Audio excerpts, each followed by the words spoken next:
የኤርትራ መንግስት መልስ ሰጥቷል ለኢትዮጵያ ውጭ ጉዳይ ሚኒስትር ያው በተለመደው መንገድና በተለመደው ሰው ማለት ነው በማስታወቂያ ሚኒስትሩ በኩል ነው መልስ የሰጠው። ሁለት ቁም ነገሮች ነው ያነሳው። የወደፊት አጀንዳዎችን ለማስፈጸም የቀረበ የውሸት ውንጀላ ይላል። የወደፊት አጀንዳዎችን ለማስፈጸም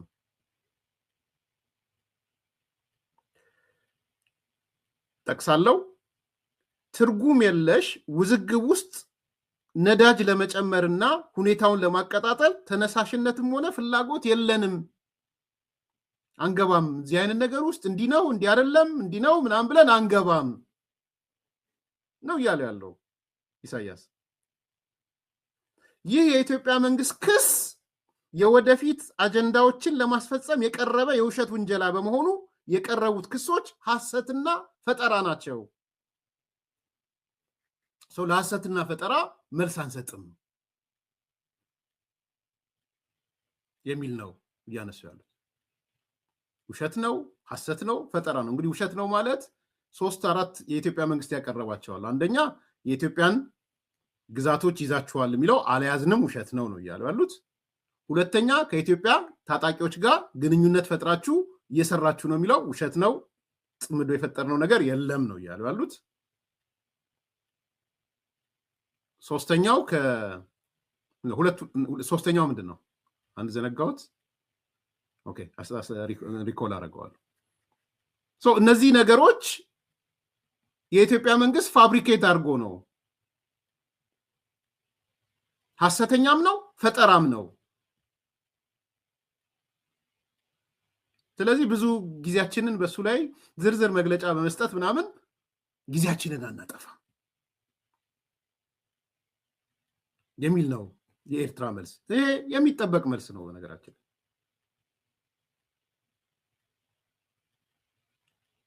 ምንም ምክንያቱም አያችሁ ግብረ መልሱን እመጣለሁ። አንዳንዴ በጣም አሳፋሪ የሻዕቢያ ተላላኪ የሆኑ ሰዎች ምን አይነት ግብረ መልስ እንደጻፉ እሱን ማጠቃለያ ያደርገዋል። ኢሳያስ ግን ይሄ ባህሪው ነው። የኢሳያስ መንግስት ቲፒካል ባህሪው ነው ይሄ። አንድም ነገር እኮ አምኖ አቅም ኢሳያስ አንድም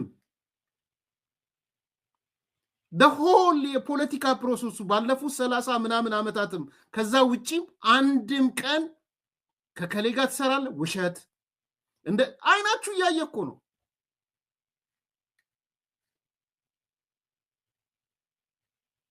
ይህንን እንደው መረጃ አምጡ የኤርትራ መንግስት የሚሉ ኢትዮጵያውያን አሉ። አሁን የኢሳያስ ባህሪ ሳያውቁት ቀርተው ማለት ነው።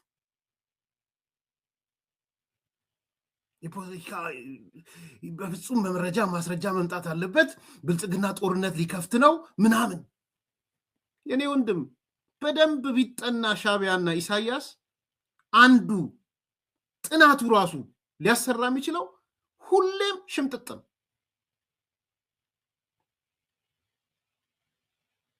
እውነት ያወራ ቀን ኢሳያስ ይሞታል። ሻዕቢያ እውነት ያወራ ቀን ይሞታል። በነገራችን ቢኮስ ያ ሁሉ ክምር ውሸት እዛች ትንሽ ሚጢጢ ውሸት ላይ ሲጨፈለቅ ይገለዋል። ያችን እውነት ይገላል። ራሱ ሻዕቢያን ይገለዋል። ደግሞአለሁ፣ እውነት ያወራለት ሻዕቢያ ይሞታል። እውነትን የተቀበለለት ይሞታል። ሰርቫይቭ አያደርግም ከዛ በኋላ። ይሄን እያወቅ ሌላ ታወራለታል።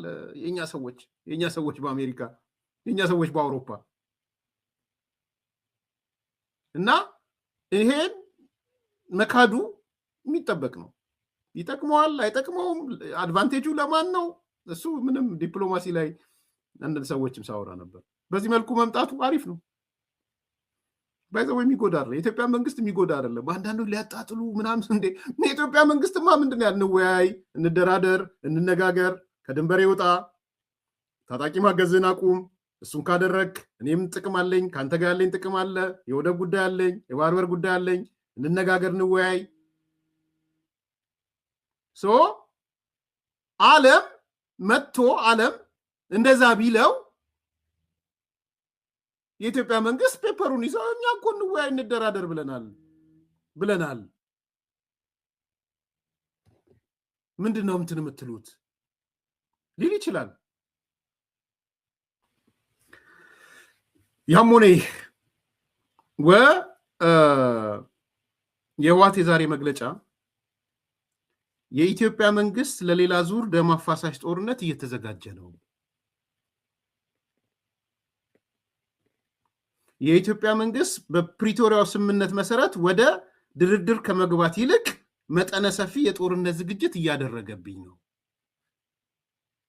የኢትዮጵያ መንግስት በአሁኑ ወቅት ግዙፍ የጦር መሳሪያና የሰራዊት ክምችት ወደ ትግራይ አቅጣጫ እያሰማራብኝ ነው። ትግራይ ሀገሩ አይደለችም እንደ ኢትዮጵያ መከላከያ ነረባካችሁ እና አይምጣ ነው የምትሉት? እኔ ያላየሁም መረጃ የለኝም፣ ግን ተመልከቱ የዛሬ መግለጫቸው ነው። እና ወደ ትግራይ አስጠጋ ጦር እንትን ሰራዊቱን። እኔ ምን አይነት እንትን እንደሆኑም አይገባኝም እውነት ለመናገር። ዛሬም ስለ መከላከያ ወደ ማውራት ትሄዳላችሁ። ትላንትና ሰሜን ዕዝ አይሾምም ያለ ስልጣናችሁ ስትሉ የከረማችሁ ሰዎች ምን አገባችሁ? ምንድነው የሚዶላ? የሀገሪቷን እንደውም ድንበር እከላከላለሁ ቢል እኮ ህገ መንግስታዊ መብቱ ነው።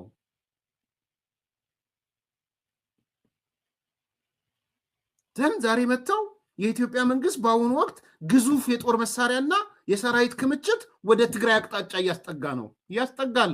ካስጠጋም ልክ ነው። ማስጠጋት ሲሆን ማስገባት አለበት። የኢትዮጵያን የዳር ድንበር መጠበቅ ስራ የፌዴራል መንግስቱ የመከላከያ ስራ ነው። የትግራይ ህዝብ አልተገነጠለ፣ መገንጠል ፈልጋለሁ ብሎ አልወጣ። ያኔ ሌላ ጉዳይ ይሆናል። ይወጣል ብዬም አላምንም። ከ1 ሚሊዮን በላይ ተጋሩ አገሬ ነው ብሎ አዲስ አበባ እየኖረ አስመራ አይደለም እየኖረ ያለው። እናንተ ሸሽቶ እየወጣ ጽፍ ያለው ነኝ። ገራሚ ነው እኮ ጄኖሳይዷ ኢትዮጵያ ምናምን ይላሉ። ተጋሩ ግን ሸሽቶ እየወጣ ያለው ወደ አዲስ አበባ ነው። ወደ አዲስ አበባ እየሸሸ ያለው ከናንተ ነው እየሸሸ ያለው። ወጣቱ ባለሀብቱ ከናንተ ነው እየሸሸ ያለው።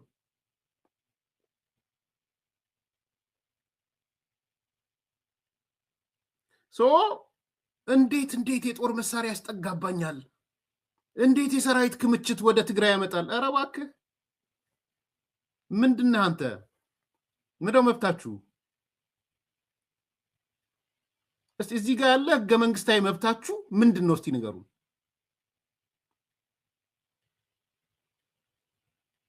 ዶሮ ደግሞ እኮ ይከሳሉ። የዳር ድንበር በማስጠበቅ ጉዳይ የፌዴራል መንግስቱ ግን እንጂ እኛ አገባንም ይላሉ እኮ ተገልብጠው። ያስወጣልን የባዕድ ሰራዊት ከመከላከያ ውጭ ያለ ሰራዊት ያስወጣልን ብለው ይላሉ። ጀነራል ታደሰ ወረደ ስሙት። ያንስ የማስወጣት ስራ የፌዴራል መንግስቱን ይላል። ታዲያ ሳያስጠጋ ነው እንደሚያስወጣልህ?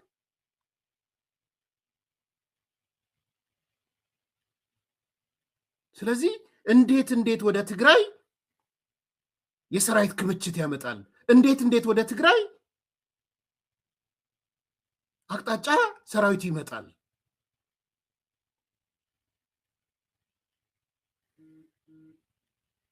በጣም እኮ አሳፋሪዎች ናቸው። በእነሱ ቤት ማሳበቃቸው ነው።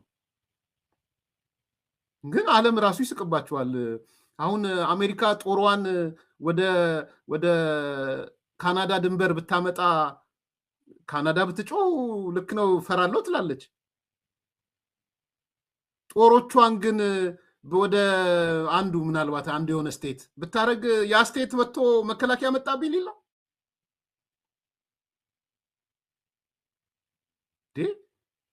ይሄ እኮ በጣም አሳፋሪ እኮ ነው።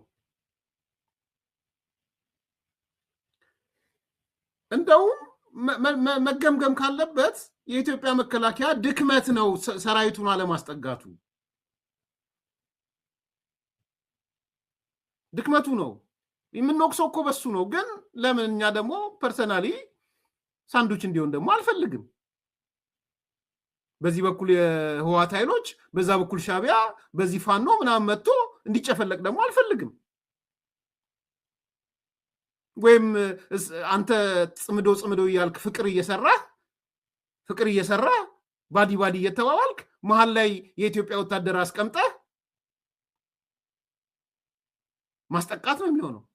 በሴም ስቶሪ ባለፈው ራያ ላይ ያነሳውላችሁ እሱ ነው። ከዛ ውጪ ግን የኢትዮጵያን ዳር ድንበር የመጠበቅ ስራ የኢትዮጵያ መከላከያ ሰራዊት ህገ መንግስታዊ ኃላፊነቱ ነው።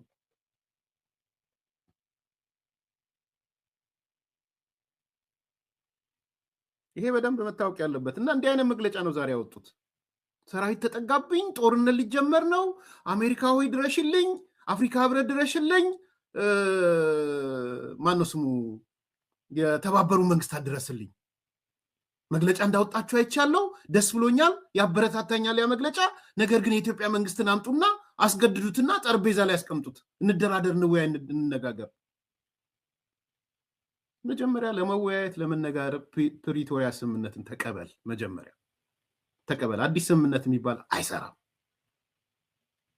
ኖ ሞር። ከፕሪቶሪያ ስምምነት ውጪ ሌላ ነገር አይኖርም።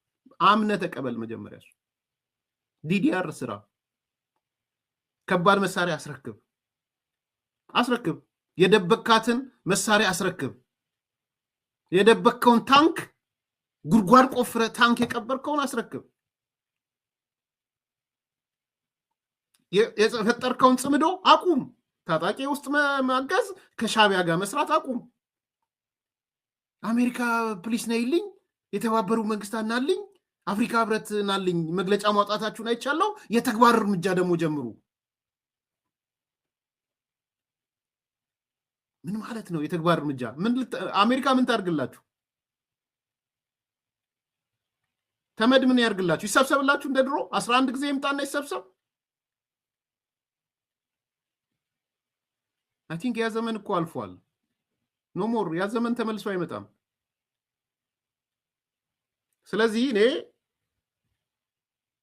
የኢትዮጵያ መንግስት ወታደራዊ ዝግጅቱን በአስቸኳይ ያቁም ይላል። ከዛ ቀጥሎ እንዴ ኧረ እንደው እንትን የሚያደርጋችሁ ሰው ይኖር እንዴ? እቺ ሀገር ወታደራዊ ዝግጅቷን ታቁም። ሀገር እኮ ናት። ሞኖፖሊ ኦፍ ቫዮለንስ እኮ የፌዴራል መንግስቱ ነው፣ የመንግስት ነው። እናንተ በፖሊስ እና በአድማ ብተና ምናምን ይኖራችኋል ክልሉ ላይ። ሰምታችሁታል? የዛሬ ህወሓት መግለጫ ፌዴራል መንግስቱ የጦርነት ዝግጅቱን ያቁም፣ ወታደራዊ ዝግጅቱን በአስቸኳይ ያቁም።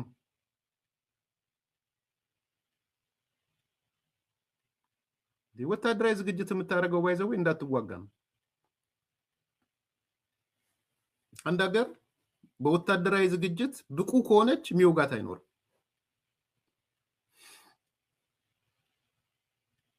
ደካማ ስትሆን ነው የሚወጋህ የሚኖረው። ለመዋጋት ብለህ አይደለም የምትዘጋጀው። በነገራችን ላይ እኔ ሚሊተሪ ኤክስፐርት አይደለሁም፣ ግን አነባለሁ። ቢያንስ የጀነራል ዮሐንስን መጽሐፍ አንብቤያለሁ። ሌላው ይቅር ብዙ የሚሊተሪ የጀነራሎች መጽሐፍ ከ6 ከ7 በላይ በትንሹ አንብቤያለሁ፣ ኢንክሉዲንግ የሻለቃ ዳዊት የዛሬን አይበለውን የደመሬትን